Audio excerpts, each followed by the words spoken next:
मूसानगर के नौजवान साथियों, बुजुर्गों, दोस्तों, इज्जत माँ बहन भाइयों, अस्सलाम वालेकुम रहमतुल्लाहि व बरकातुहू। आज मूसानगर में और इंडिया मजलिस इत्तेहादुल मुस्लिमीन की ये नुक्कड़ सभा, कैडर बैठक या समझ लीजिए जागरूकता बैठक का जो आयोजन किया गया है, जनाब कय्यूम राहील साहब ने, वो काबिल मुबारकबाद है। मैं उनका इस्तकबाल भी करता हूँ, मुबारकबाद पेश करता हूँ। जिला अध्यक्ष फारूक साहब बीजेपी को हराने के लिए अपने वोटों को एकजुट होकर के किसी पार्टी को देते रहे, सिर्फ इस वजह से देते रहे कि मुझे बीजेपी को रोकना है। लेकिन आप ये बताइए कि किसी को रोकने से काम चलता है या चलने से काम चलता है? बताइए, सवाल का जवाब। चलने से। तो हम लोग क्या कर रहे थे? रोक रहे थे। तो रोक रहे थे, और जिसको रोक रहे थे वो चल रहा था। समझिएगा, जिसको रोक रहे थे वो चल रहा था, हम उसको रोकने की कोशिश कर रहे थे क्योंकि हम चल नहीं रहे थे। इस वजह से वो रुका नहीं, वो आगे निकल गया। तो अब आपको चलना है, किसी को रोकने की जरूरत नहीं, क्योंकि जब चलोगे तो आगे बढ़ोगे। जब चलोगे ही नहीं, जब रोकने वाले बन जाओगे, किसी को रोकोगे, तो उससे आपका मसला हल होने वाला नहीं।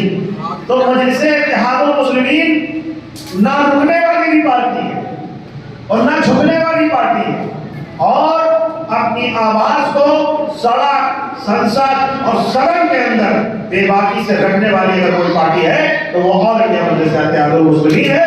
उसके साथ आपने देखा होगा लगातार जुल्म ज्यादतियां हो रही है। अभी आपने देखा बिल्लौर के एक विधायक हैं, क्या कह रहे हैं? जैसे माइंड से वो सटिया गए। उनको समझना चाहिए कि आप संविधान को नहीं मानते हो, लेकिन इस देश के अंदर अभी संविधान है और आप सोचते हो कि संविधान नहीं है, और आप खुला ऐलान करते हो कि मस्जिदों के सामने गंदे जानवर का आप भोज रखोगे। तो आपको बता देना चाहता हूं कि मजलिस इत्तेहादुल मुस्लिमीन का एक एक सिपाही और जो भी कलमा को होगा, ला इलाहा इल्लल्लाह मुहम्मदुर रसूलुल्लाह का पढ़ने वाला होगा, तो भोज रखोगे तो उसका जवाब आपको मिलेगा इंशाअल्लाह। आप सोचते हैं हम खामोश बैठ जाए? हम संविधान को मानने वाले लोग हैं, हम देश के कानून को मानने वाले लोग हैं। हम कानून को हाथ में लेते नहीं, लेकिन अगर कोई कानून को हाथ में लेकर हमारे हाथ को तोड़ने की कोशिश करेगा तो मेरा दूसरा हाथ भी है, उससे तुम्हारा हाथ तोड़। बुज़दिली है नहीं, पैदा किया। हमें कमजोर बताया जा रहा है, हमसे कहा जाता है तुम लोग कम हो, तुम अल्पसंख्यक हो। लेकिन एक बात बताओ, 8% वाले अल्पसंख्यक हैं कि 18% वाले? बताइए।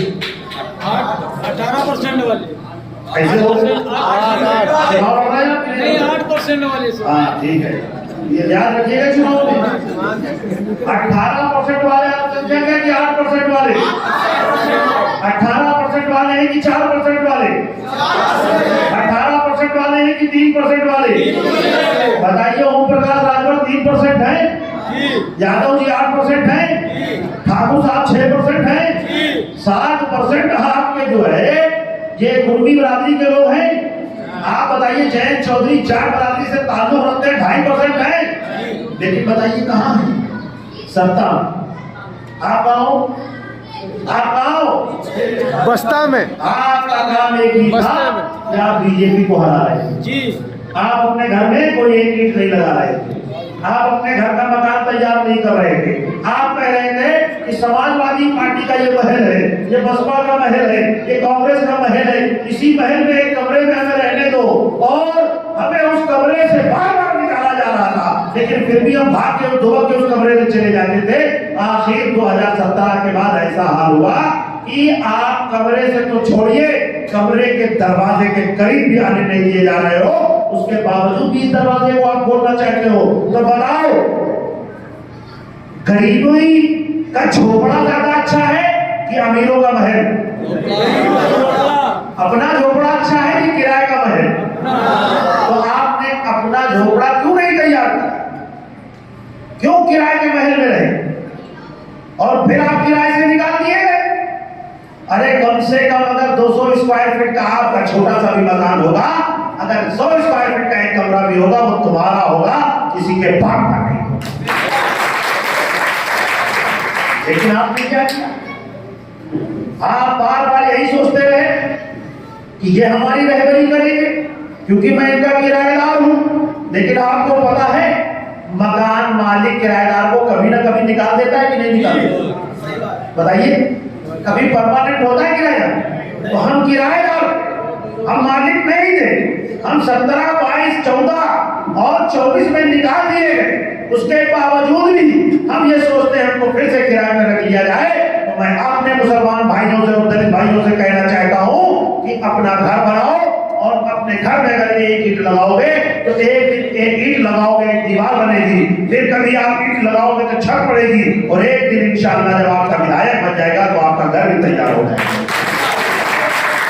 तो तैयार करोगे कि नहीं तैयार करोगे? तो ये जो जिला पंचायत का चुनाव है ये क्या है? ये सेमीफाइनल, ये बेसिक चुनाव होता है, ये बेसिक चुनाव होता है, जमीनी चुनाव होता है। यहां से आपकी नींव तैयार होगी। प्रधानी जिला पंचायत के जो इलेक्शन होते हैं, इससे जमीन आपकी तैयार होती है। जब आप नींव मजबूत कर लोगे, जो ये आपके कईयों साहब अगर मान लिया जिला पंचायत का चुनाव लड़ते हैं तो ये नींव है किसकी? मजलिस इत्तेहादुल मुस्लिमीन की, किसकी? अपनी क़यादत की, किसकी? अपने हक और हुकूक की आवाज उठाने की नींव है। जब इस नींव को आप मजबूत कर लोगे तो फिर जब 2027 में विधायकी का चुनाव आएगा तो एक सांसद और 4 विधायक, जब 5 विधायक बिहार में दहाड़ रहे हैं, तो अगर उत्तर प्रदेश से अगर आपने 10 विधायक भी दे दिए तो मैं दावे के साथ कहता हूं विधानसभा में चाहे जितने भी विधायक हो, हमारा विधायक अगर 10 होंगे तो वो 403 पे भारी पड़ जाएंगे और योगी जी को जो है कायम होना पड़ेगा।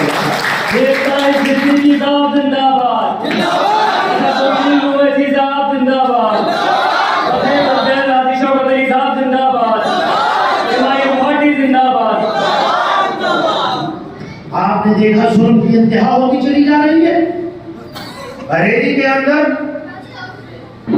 अगर कोई अपने घर के अंदर नमाज पढ़ रहा है जुमे की, जुमा छूट गया, जुमे का खुतबा हो जो है मस्जिद में होता, तो उन्होंने जोहर की नियत कर ली और अगर उन्होंने अपने घर पे नमाज पढ़ ली तो वहां पुलिस आ जाती है और उनको गिरफ्तार कर लेती है। काहे में? पता है शांति भंग। तो बताइए नमाज पढ़ना कोई शांति भंग करना होता? लेकिन ये क्यों हो रहा है पता है आपको? क्योंकि आपकी कहीं पर कोई आवाज है। हैदराबाद में कोई नमाज पढ़ने की बंद कर दे, देखे कोई बंद कर पाएगा? घर के अंदर अगर नमाज हो तो कोई बंद करा पाएगा? लेकिन ये आज आपको ये बताया जा रहा है कि अगर अपने घर के अंदर आपने जमात कर ली और अगर आपने 8-10 लोग नमाज पढ़ ली तो आने वाले वक्त में तुम्हारे जो है मस्जिदों के अंदर भी हम ताले लगवाएंगे। ये सोच है। तो आप चाहते हो कि मस्जिदों में ताले लग जाए? नहीं। आप चाहते हो कि आपकी आवाजें बंद हो जाए? नहीं। आप चाहते हो आपकी शिनाख्त खत्म हो जाए? कभी दाढ़ी टोपी के नाम पर मारा जाता है, कभी गाय के गोश्त के नाम पर मारा जाता है, कभी जो है मुसलमान होने की बुनियाद पे मारा जाता है। सिर्फ इस वजह से मारा जाता है क्योंकि सदन में आपकी आवाज है। तो इस आवाज को बनने के लिए आपको क्या करना पड़ेगा? आपको अवेयर होना पड़ेगा, आपको एक्टिव होना पड़ेगा। आप बार बार ये सोचते रहे कि यार अगर इसको वोट करेंगे तो बीजेपी जीत जाएगी और हमारा वोट बढ़ जाएगा, तो कटना और छटना छोड़ दीजिए और अपने दिल और दिमाग में ये सोच लीजिए कोई जीते कोई हारे, हमारा प्रत्याशी जीते या हारे, लेकिन अपनी ताकत को मजबूत करने के लिए उसको मजबूत करेंगे। अगर वो हार भी जाएगा, अगर 20,000 वोट लेकर के जाएगा तो 20,000 लोगों की वो क़यादत सड़क पर करता हुआ नजर आएगा। करेगा कि नहीं? जब 20,000 उसको वोट मिलेगा ना तो उसको भी लगेगा इसके साथ कोई है, शासन को भी लगेगा इसके साथ कोई है। 20,000 आदमी इसके पीछे है। जब वो किसी एसपी, डीएम और आईटी के पास आपकी बात लेकर के जाएगा तो पता चल जाएगा कि ये प्रत्याशी हारा तो जरूर था, लेकिन 20,000 वोट लेकर के हारा था। इसके पीछे 20,000 लोगों की आवाज है। तो जब आवाज पीछे होगी तो वही एसपी, वही डीएम आपकी बात करते नजर आएंगे, क्योंकि सरकारी नौकर किसी के नहीं होते। जब अखिलेश की गवर्नमेंट थी उनके थे, आज योगी की गवर्नमेंट है, आज उनके हैं। कल अगर तुम्हारी सत्ता आ जाएगी, कल तुम्हारे नौकर होंगे, क्योंकि वो सरकारी नौकरी करते, वो किसी की नौकरी नहीं करते। तो आपको क्या करना है? आप सत्ता में भागीदार हो। आपसे बहुत से लोग सपहिये बसपहिये कांग्रेसी मुसलमान आएंगे, आपसे कहेंगे कि आप सत्ता में आ नहीं सकते, आप सत्ता में आ नहीं सकते। ये सच है कि हम सत्ता में चीफ मिनिस्टर भी नहीं बना सकते, लेकिन आप ये बताओ ओम प्रकाश राजभर मुख्यमंत्री बन सकते थे? नहीं बन सकते थे, लेकिन मंत्री है कि नहीं है? जयंत चौधरी मुख्यमंत्री बन सकते थे? नहीं बन सकते थे, लेकिन मंत्री है कि नहीं है कि नहीं है? केशव प्रसाद मौर्य मुख्यमंत्री नहीं बन सकते, लेकिन मंत्री बन सकते, आज है। निषाद समाज पार्टी के संजय निषाद मुख्यमंत्री नहीं बन सकते थे, मंत्री है। 2-2%, 3-3%, 4-4% वाले लोग हिस्सेदारी लिए हुए हैं। तुम 18% के लोग जिस दिन जाग जाओगे उस दिन सपा बसपा कांग्रेस की दुकान बंद हो जाएगी। जब इस दुकानों को बंद कर दोगे ना, जब आप जागरूक हो जाओगे ना, आपके विधायक हो जाएंगे ना, तब आपको बताऊं तो यही सत्ता में बैठे लोग आपको हिस्सेदारी देंगे। यही सत्ता में बैठे लोग कहेंगे आइए आप हमारी पार्टी में हिस्सेदार बनिए और सरकार में भागीदार बनिए। और जब किसी की सरकार में आप भागीदार हो जाओगे तो बताओ तुम्हारे खिलाफ कोई कानून बन पाएगा? बनेगा? क्यों नहीं बनेगा पता है? क्योंकि वहां पर आपकी आवाज होगी, उसका विरोध हो रहा होगा। और आज हमने जिनको चुन करके भेजा ना सपा बसपा कांग्रेस के लोगों को, हमारे लखनऊ में एक अरमान खान साहब है, उनको मुसलमानों ने मुसलमान समझ के वोट दे दिया, उनको मुसलमानों ने मुसलमान समझ के वोट दे दिया। सोचा ये हमारी क़यादत करेंगे, हमारी आवाज उठाएंगे, लेकिन वो समाजवादी पार्टी के चुने हुए विधायक थे। वो किसके विधायक थे? सपा के चुने हुए विधायक थे। और उन्होंने क्या किया? समाजवादी पार्टी की गाइडलाइन पे काम शुरू कर दिया। लोगों ने तो उनको मुसलमान समझ के वोट दिया, लेकिन वो गजानन भोज ब्लाक से कोई जम्मू का चार पकड़ो मुआज को दो गिलास खाकर की आरती करना शुरू कर दी। बताइए, हम जो अपने ईमान की हिफाजत नहीं कर सकता किसी पार्टी में, तो वो तुम्हारे लिए क्या कर सकता है? कुछ नहीं कर सकता। ईमान की हिफाजत भी बहुत जरूरी है। मजलिस-ए-इत्तेहादुल मुस्लिमीन एक ऐसी पार्टी है कि इसमें आप हिस्सेदार, भागीदार और भारत के लोकतंत्र में अपने आप को मजबूत भी कर सकते हो और आखिरत के लिए अपने ईमान को भी बचा के भी रख सकते हो। ये वो बात है। ईमान से बड़ा के कुछ है? कुछ नहीं। आप इस लोकतांत्रिक देश में रहते हो।